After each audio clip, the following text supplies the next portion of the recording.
बहुत साल पहले की बात है। एक गांव में एक बूढ़ी माँ अपने बेटे के साथ रहती थी। एक दिन वे लड़का अपने दोस्तों के साथ घूमने गया। तभी चारों दोस्त बोलने लगे कि कल हम हमारी ससुराल जाने वाले हैं।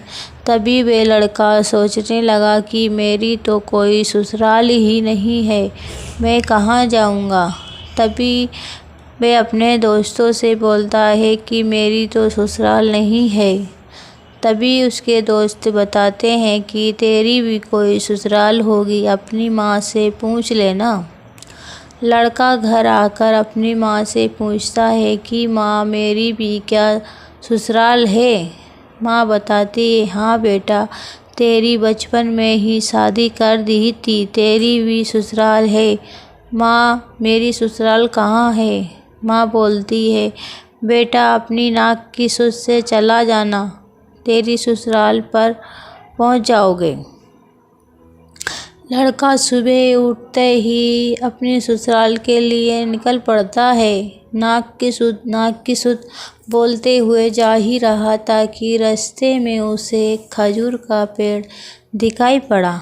वह सोचने लगा कि अगर मैं इसके बगल से गुजरता हूँ तो मेरी नाक की सुध मिट जाएगी। और वह खजूर के ऊपर चढ़कर जाने लगा। रास्ते में उसे एक मक्के का खेत पड़ा। मक्के के खेत से होकर जा ही रहा था कि किसान ने देखा कि कोई मेरी मक्का चुरा रहा है और वे उस लड़के को पीटने लगे। ये पीटते हुए देखकर लड़का बोला, मुझे क्यों मार रहे हो। वे बोला, तू हमारी मक्का चुराने क्यों आया था। वे बोला, मैं अपनी ससुराल जा रहा था, नाक की सुध। वे किसान बोला कि ऐसा मत बोल, ऐसा बोल के ऐसा मत करो, ऐसा मत करो। लड़का भी ऐसा ही बोलने लगा, ऐसा मत करो, ऐसा मत करो। तभी रास्ते में उसे 3 चोर मिलते हैं जो बातचीत कर रहे थे कि चोरी कहाँ करें। तभी वे सुनते हैं कि कोई ऐसा बोलता आ रहा है कि ऐसा मत करो, ऐसा मत करो।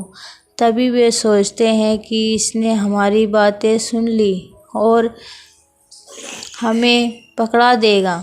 वे चोर उस लड़के को पीटने लगते हैं और बोलते हैं कि ऐसा मत बोल, ऐसा बोलते जा, हुर हुर हुर हुर हुर हुर। लड़का भी हुर हुर करता हुआ आगे बढ़ता है। तभी रास्ते में शिकारी पंछियों को पकड़ रहा था। लड़का गुजरता हुआ हुर हुर कर रहा था। तभी शिकारी के सारे पंछी उड़ गए और शिकारी ने उस लड़के को बहुत मारा और मार मार के बोला, ऐसा मत बोल, ऐसा बोल, हा हा हा हा, ऐसा हो, ऐसा हा, ऐसा हो, ऐसा हो। ये कहकर वह लड़का ऐसा ही बोलता जा रहा था कि ऐसा ही हो, ऐसा ही हो।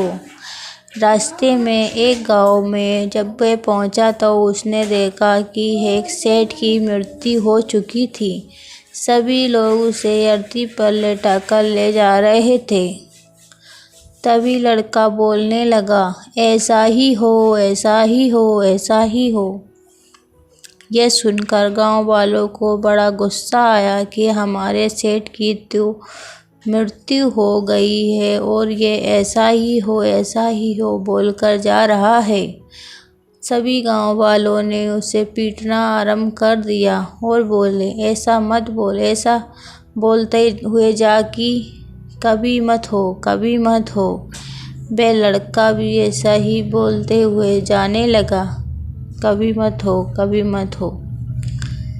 एक गांव में पहुंचा तो उसने देखा कि वहां किसी लड़के का जन्म हुआ है और सभी खुशी मना रहे हैं। तभी वे ये बोलता हुआ जा रहा था कि ऐसा मत हो, ऐसा मत हो। तभी वे गांव वाले सोचने लगे कि हमारे घर पर तो लड़का जन्म लिया है और ये बोल रहा है कि ऐसा मत हो, ऐसा मत हो, और उस लड़के को पीटने लगे। पीट पीट कर उसकी बुरा हाल कर दिया। तभी वे वहाँ से भी आगे चल दिया। रास्ते में भारी वर्षा तूफान आने लगा और घोड़े इधर उधर भागने लगा। उसने सोचा कि जंगली जानवरों को मैं इस कुड़िया में रोक देता हूँ, और वह जानवरों को रोकते हुए अपने ससुराल पहुँच जाता है। ससुराल पहुँचकर वह अपने पचीते वाले घर में रुक जाता है। और रात को जब सास और उसकी पत्नी दोनों ही बातें कर रही थी, माँ आज तो हमारा खाना सारा ख़त्म हो गया है, बस एक ही रोटी बची है और भुर्रे की सब्जी बची है। यह सब बातें वो छुपकर सुन रहा था। तभी सुबह होते ही नहा धोकर जब वह अपने ससुराल में पहुंचा तो उसने जाकर बोला कि माँ जी, कल रात को तुम्हारी एक ही रोटी और सब्जी बची थी। ये बात सुनकर सास बोली, मेरा जवाई तो बड़ा ही चमत्कारी है, वह तो सब सच सच बता देता है। और गांव वालों में ये ढुंढेरा पिट गया। तभी गांव वाले सभी मिलकर जवाई के पास आया और बोला, हमारे जानवर खो गए हैं, क्या तुम बता सकते हो? तभी ही वह लड़का बोला कि तुम्हारे जानवर सभी जंगल में रुके हुए हैं, जाकर ले आओ। तभी ही गांव वाले सोचने लगे कि यह जवाई तो बड़ा ही काम का है और यह तो जानता भी है, चमत्कारी है। यह सोचकर सभी उसकी जय जयकार करने लगे। तभी राजा की रानी का हार खो जाता है। रानी बोलती है, ए राजा, मेरा 9 लाख का हार मुझे चाहिए। तभी वह राजा